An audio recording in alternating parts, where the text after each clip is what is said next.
Hi and welcome to my channel, it's Remy. So in this video I'm gonna show you how to shoot cliffs at an amazing place which is called Etretat. Etretat is a place which is in the northwest of France in the coast of Normandy, and this is one of the most iconic spots in the country. So in this video I'm gonna show you some nice spots to take good photographs as well as some very good photography tips so that you can take great pictures when you're here or other cliffs in the world. Alright, so let's enjoy.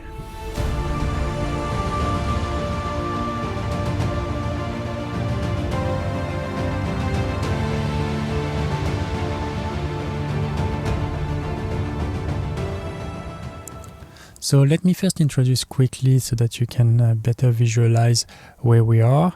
So I'm gonna switch to the computer so that you have a better understanding of the place and what I want to show you as well. So as I said, I'm in Etretat, which is a small village located to the northwest of France and which is well known for its beautifully shaped cliffs, which are located all along its coast.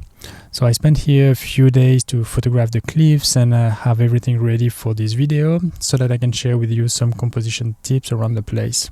I visited here two photography spots.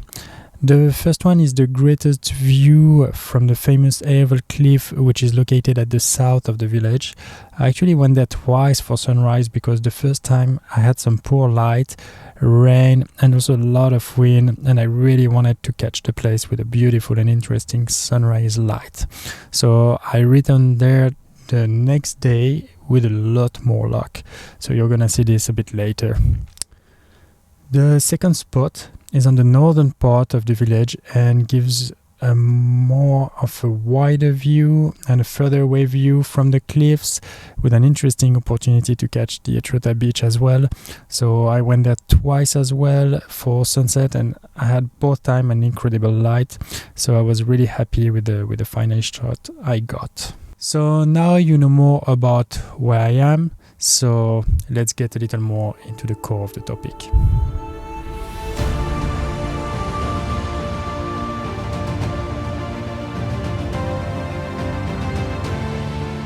So I am at my first location spot in Etretat, and as you can see behind me there is the beautiful Falaise d'Aval, the Havel Cliffs, and I'm just before sunrise now. The sun will rise on that side, and so unfortunately the cliff won't be highlighted this morning, but I will have the sun coming right in front, and I'm really happy because you can see there are like few clouds here in the sky that will allow me to get hopefully great light and a very cool sky for a great picture.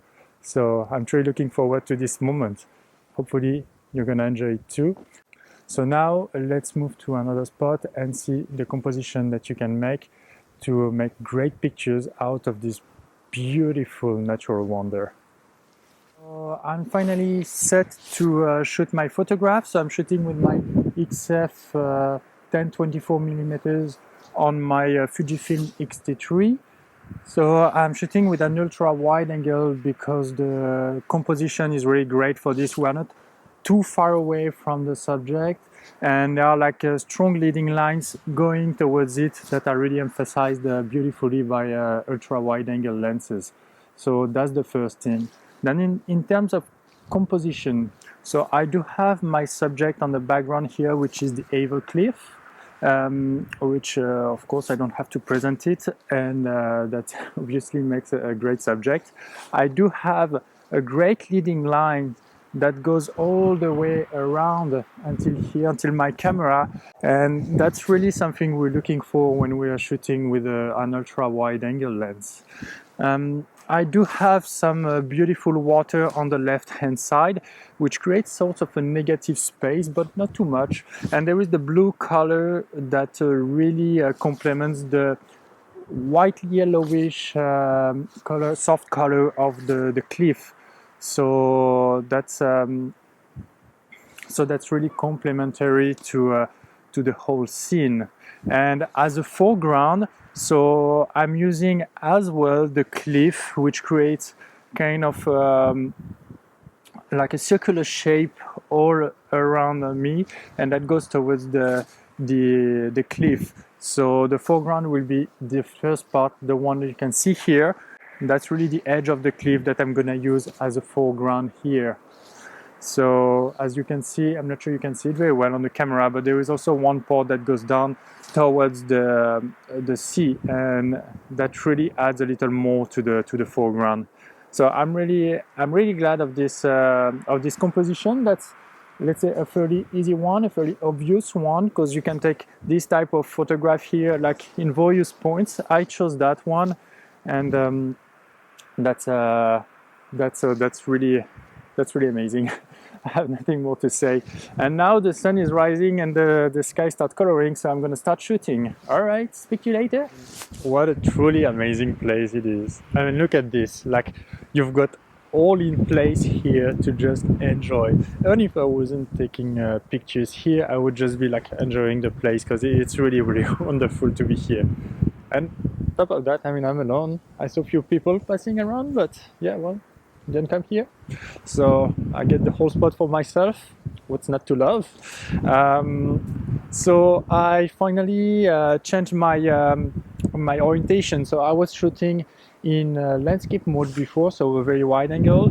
Now I'm shooting in portrait mode, meaning that I do have the picture in that direction, and always useful to take some few shots for social medias, or even just because these are great shots as well. These are better than taking photographs in landscape mode.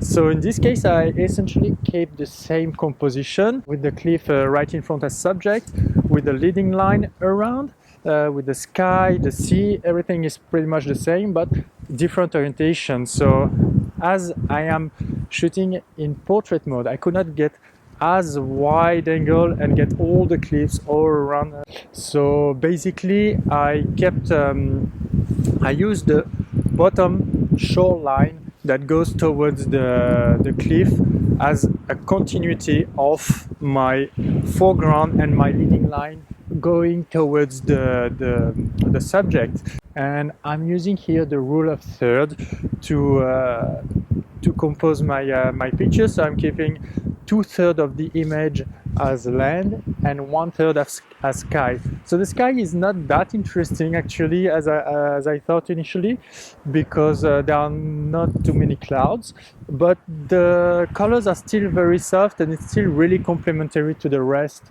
of the colors and of the image. So it kind of creates a little bit of blue contrast with the sea, which is complementary here. So that's the composition I chose to make here. I believe that this is a nice one. I hope the final result will be good, but if all goes well, that should be all right. So I'm now shooting again pretty much the same photograph as I made before, as I presented you, but now the sunlight is really out, and this is this soft light from the morning, so it's really coming from the right hand side, sorry, and that really enhances a lot this picture. So we do not have so much light on the cliffs, of course, because the sun is coming from the other side, but we do have a lot of light on the foreground and the leading line, and all the grass is highlighted, and I do have the pinch of light coming from the right hand side, which is from an orangish yellowish color, and that's really wonderful. So yeah, I guess mission accomplished for today.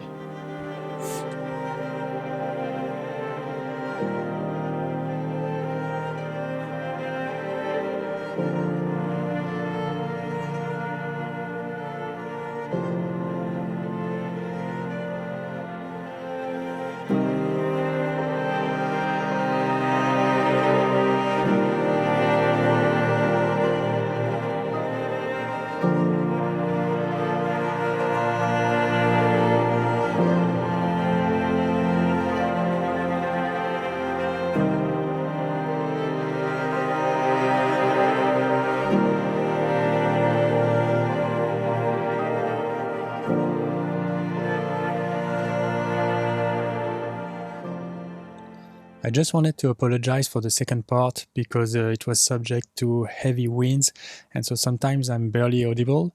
So I introduced some subtitles to deal with that, so you might be able to follow the story anyways. So I'll let you enjoy with that. Hi there. As you can see, I'm at a beautiful place, the Etretat cliff. So that's a really wonderful place. It's winter time, so it's really amazing because there are not too many people around here. And I hope you can hear me well because there's quite a bit of wind and my microphone is here. I'm trying to just not have it too much in the wind. And so I'm shooting here, this place, from one of the two main viewpoints that I talked to you earlier. What I'm doing here is that I'm really like on the edge of a cliff, so that's fine. I'm pretty safe because I put my tripod a little bit backwards to avoid it to fall towards the sea. And I'm using an XF 18 to 55 millimeters here to shoot the amazing stones that are on the background over there. The advantage of this lens here is that allows me to capture enough landscape, wide enough landscape, but still be focused on the main area. Using a wider angle would lead me to have something too wide and too open, and would reduce clearly the size of the rocks that are over there. And using something longer would isolate too much compared to what I want to do. It's possible. I did some few shots with it that I will share with you in a moment. But what I wanted to achieve here is to have really like a wider scene in front of me. So what I did basically, you can see here the waterfront, and I have this line of the waterfront going toward the cliffs and the beautiful sky highlighted on the back. I'm facing the sun, and because of that, I'm now using the bracketing method, meaning that I'm shooting 3 shots, a brighter, a darker shot, and a medium shot, and that will allow me to have more flexibility in post-production to produce my image in case I don't manage to recover my highlights. So really the great advantage of using my XF 18 to 55 millimeters here, equivalent to 24 to 70 millimeters in full frame, it's that I can zoom in a little bit and just isolate my subject as I want to. And so that allows me to have some flexibility, stay at the same spot, and have like various shots that are like complementary. They look alike, like a lot, but they are like just taken from a different focal length. So I'm gonna share this with you in a moment so that you can see how you can take 2 similar shots but yet different.